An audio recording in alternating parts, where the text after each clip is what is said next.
Apakah perubahan itu? Puluhan ribu, ratusan ribu, bahkan miliunan kaum laki-laki terpaksa memanggul bedil di barisan tentara, dan tempat-tempat diadakan pabrik dan di cabang pekerjaan lain-lain yang ditinggalkan oleh mereka harus segera diisi, jangan lama-lama kosong, agar supaya produksi buat garis muka dan garis belakang bertambah besar.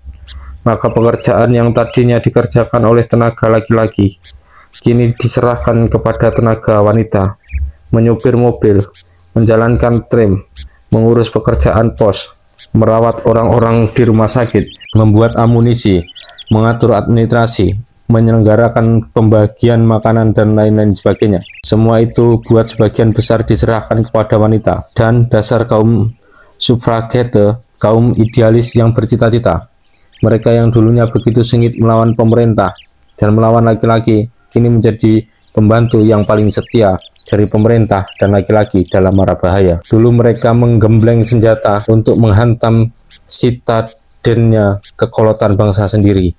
Kini mereka menggembleng senjata untuk menghancur leburkan sitadel kekuasaan bangsa musuh. Dan segeralah pemerintah juga menjadi lunak hati. Pemerintah berputar haluan, sebab ternyata kaum wanita di dalam peperangan total menjadi satu tenaga vital, satu tenaga yang tak dapat diabaikan. Ternyata mereka bukan sekse yang lemah. Jika tak ada mereka, Britania akan patah tenaga di tengah-tengah pertempuran. Ternyata mereka ikut menjadi satu faktor yang menentukan dalam perjuangan mati atau hidupnya negara. Ada keberatan apalagi untuk meluluskan tuntutan mereka tentang hak perwakilan. Maka hak perwakilan itu diberikan meskipun dengan terbatas. Perjuangan yang telah lebih 1/4 abad lamanya akhirnya mulai mencapai kemenangan. Atau lebih bagus lagi, bertambahlah arti perempuan sebagai produsen masyarakat dalam masa peperangan, memberi permulaan kemenangan kepada mereka. Ya, hak perwakilan yang terbatas seperti di Australia. Tiap-tiap orang laki-laki dewasa, tua atau muda, pandai atau bodoh, kaya atau miskin, boleh memilih dan dipilih buat parlemen. Tetapi perempuan barulah boleh menjalankan hak itu kalau ia sedikit-dikitnya berumur 30 tahun, dan kekayaannya pun harus memenuhi satu syarat minimum pula. Dalam batasan ini, hanya 6 juta perempuan Inggris dapat menjalankan hak memilih dan dipilih itu. Tetapi kemenangan sudah mulai tercapai, dan kegembiraan bukan kepalang. Pada tanggal 9 Desember 1918, kaum wanita mengadakan rapat raksasa di gedung Queen Hall yang amat luas itu. Rapat pemilihan mereka yang pertama. Kecuali gembong-gembong wanita, maka juga berpidato di situ Lloyd George yang dulu menentang hak pemilihan bagi wanita dan yang dulu rumahnya hampir-hampir saja terbakar habis oleh apinya Emmeline Bancroft, dengan disambut tampik sorak serta tepuk tangan genggam gembira dari kalangan hadirat yang beribu-ribu itu. Ia menyatakan kegembiraan hatinya bahwa kaum wanita kini telah mendapat hak perwakilan, serta pula menyampaikan kekagumannya atas jasa wanita di dalam masa peperangan. Jika tiada bantuan wanita, kita tidak mungkin menang di dalam peperangan ini. Kalimat ini diucapkannya dengan penuh keyakinan. Demikianlah keadaan di negeri Inggris. Bagaimana keadaan di negeri-negeri lain?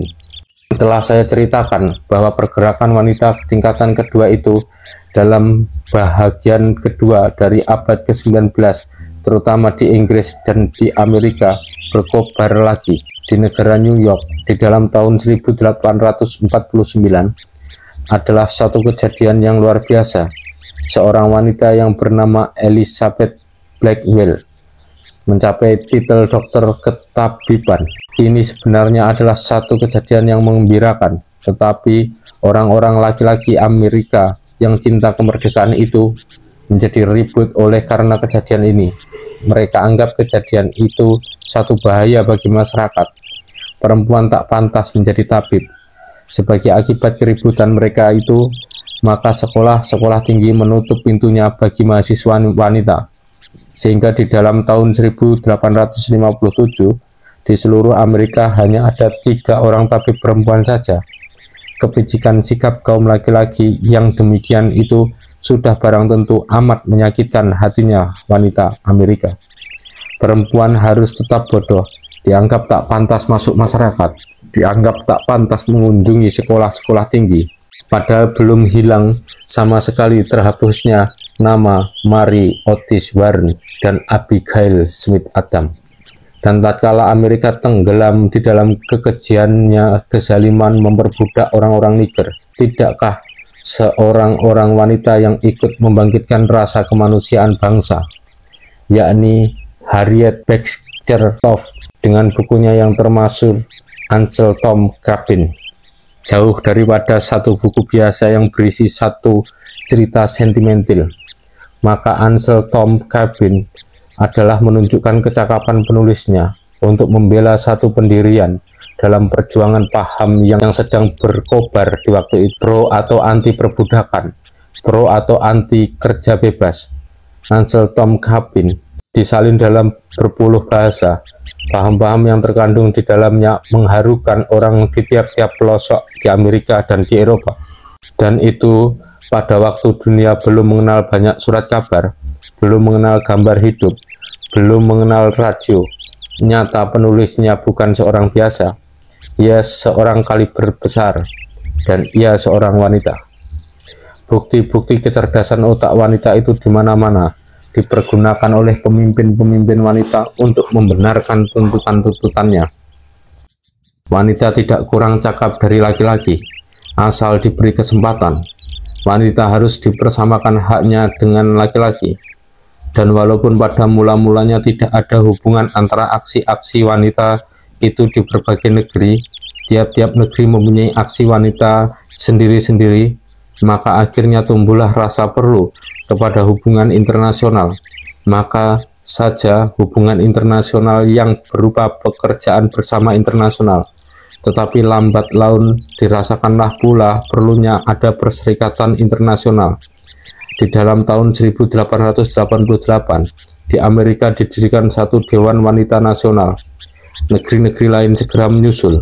Di dalam tahun 1893, Dewan-Dewan Wanita Nasional telah dapat digabungkan menjadi satu Dewan Wanita Internasional dengan mempunyai 50 cabang yang tersebar di beberapa negara.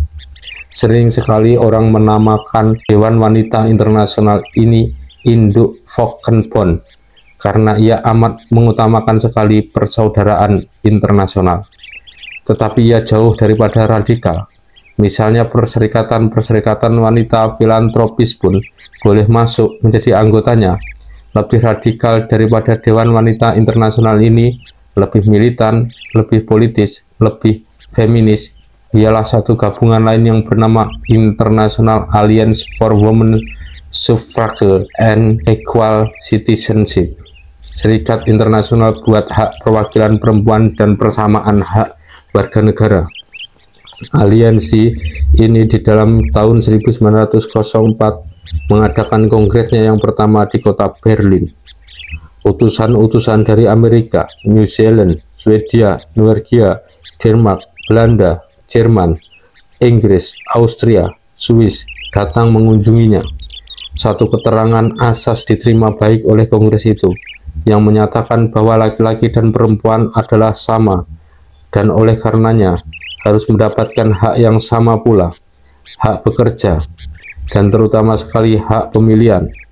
Tetapi soal ketidakadilan sosial, yaitu soal nasib kaum perempuan miskin, tidak disinggung-singgung. Nyonya C. Pothuis Smith, seorang wanita sosialis Belanda, mengatakan bahwa kongres itu sama sekali berjiwa liberalisme bourgeois, berjiwa burgelik liberalisme. Sesudahnya kongres ini, aliansi itu berkembang biak. Jumlah cabang-cabangnya senantiasa bertambah. Prancis, Belgia, Rusia, Serbia, Portugal, Italia, Kanada, Afrika Selatan, Tiongkok. Juga di negeri-negeri ini tumbuh cabang-cabang aliansi itu. Majalahnya yang bernama Just Suffrage dibaca oleh anggota-anggotanya dari Amerika sampai ke Asia. Aliansi menjadi satu kenyataan yang tak boleh diabaikan. Pergerakan wanita Inggris yang sama gambarkan di muka tadi mendapat sokongan keras dari aliansi itu.